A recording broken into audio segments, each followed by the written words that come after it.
And Christina Hager is at Boston Common. Christina, you were there when some tense moments arose. What's happening at this point? Well, there are a lot of people here, and there have been people here for a few hours. Some people waiting to go into the bandstand here, and you can see this rally is going on now. So people are in there, the speakers are in there. And then there are, of course, a lot of counter-protesters out here. There were some people who were trying to get in there who actually wanted to attend the rally, to listen to the speeches, who were expressing some frustration that they weren't able to get in because there's a lot of security. You can see 2 rings of barriers around here and police surrounding the bandstand on the Common here. But yes, as you mentioned, there were some tense moments. There are a lot of people here, and as you can imagine, it's almost, you could say it's inevitable because different people with different opinions crowded together. What we saw just a little while ago was one man, apparently a Trump supporter. I couldn't hear what he was saying, but I did see it coming to fisticuffs. I saw punches being thrown, and we got some footage of that. It was a little tense for us, being not intending to be, but just being close in proximity while that was happening. I talked with some people as people were just arriving on both sides. You have people who call themselves anti-fascists, and they tend to be wearing black. There might be some around me here, but there are a lot of people with black masks. I asked one man why was he wearing a black mask. He said, there's some over here. He said in some, on one hand, it's for his own protection. On the other hand, he wanted to remain anonymous. He didn't want people who know him, his family, to hold it against him that he's out here, especially if things get particularly tense. I also spoke with people when they were waiting for attendees of the rally at the entrance here.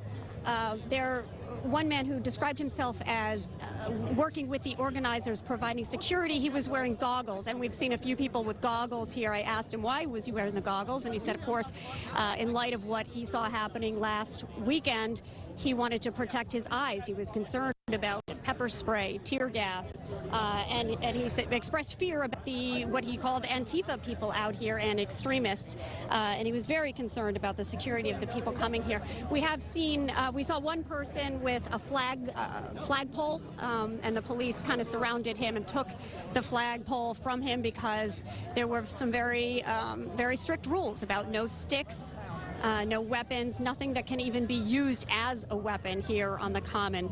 So right now it seems like, at least where we're standing, and this is a big area, keep in mind, this whole area surrounding the bandstand, so we can't be everywhere at once. But where we're standing right now, things seem to have calmed down. I can hear some screaming on the other side, and every time someone tries to walk through the barricades, there's sort of an alleyway created by police, and into the bandstand, protesters kind of surround that alleyway and throw chants out, you know, racists go home, things like that.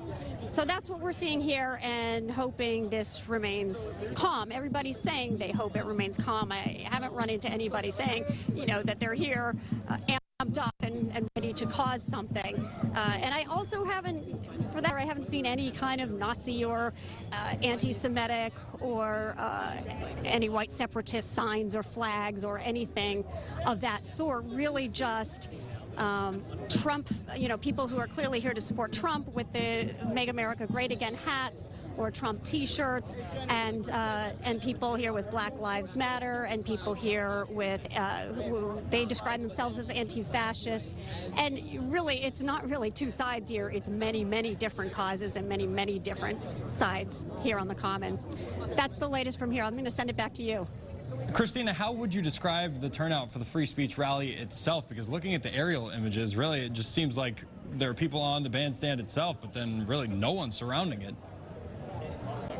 Right, and that's what I'm seeing here. I mean, that was intentional. There are barricades around the bandstand, so they didn't want anyone to be able to surround it at all.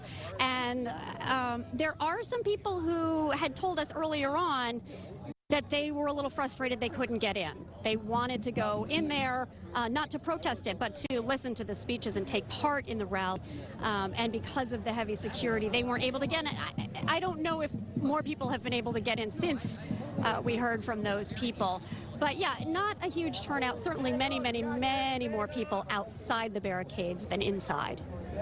All right, Christina, thank you. We'll